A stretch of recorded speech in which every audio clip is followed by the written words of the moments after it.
We are joined by the NFL Hall of Famer to hear his side of the story. Michael, thanks for joining us. First of all, guys, listen, when you guys called with that story, that was the first we had heard of it. You know, we knew nothing about it. It caught us totally by surprise when that came down. So I was shocked. I was shocked when, and I didn't know, because I know you guys called to say what comments do you have on it. I said we can't have any comments. We don't even know what you are talking about.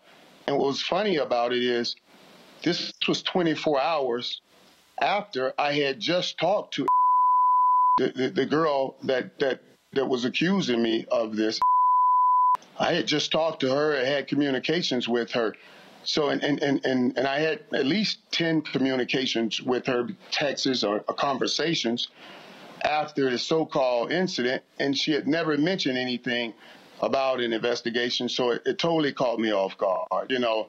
And I just want to say how it's very difficult to walk around and hear things like someone was drugged, passed out, and taken advantage of in your hotel room, when that's just simply not the truth. You know, I've known for almost a decade.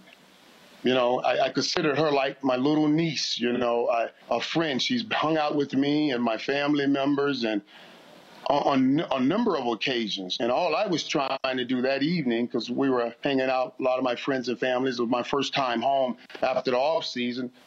I wanted to make sure everybody got home safely, and if anybody wanted to just stay in my suite, they could have the suite, because I had to leave early that morning. And so when we all went back to the room that night in question, we all went back to the room, and I got everybody cars to go home. And then I was left. Soon after that, I left the room. And when I left the room, followed me out of the room. She followed me down the hall, and I went back to the W. They don't have cameras in the hallway. But she also followed me in the elevator and then out of the elevator in the lobby. And they do have those cameras in the lobby. We've been talking to the W Hotel. They preserved those, they preserved the tapes, you know, and we have to go through the legal process to get it from the W. But I know those tapes are there. There was never anyone left, drugged, passed out, and taken advantage of in the room. Even when I left that night, I texted and said, hey, the room is 2004. Just in case you don't remember, go back to the room and sleep it off. And she texted me good night. So, you know, it's then when you know, and I, like I said, I talked to her at least 10 times after the night that this was supposedly had happened. So I was just totally blindsided with it, and you know, and thrown into a deep depression about it, you know. But we're doing the investigation, and I know the investigation to show what it really is, and I shall be fine.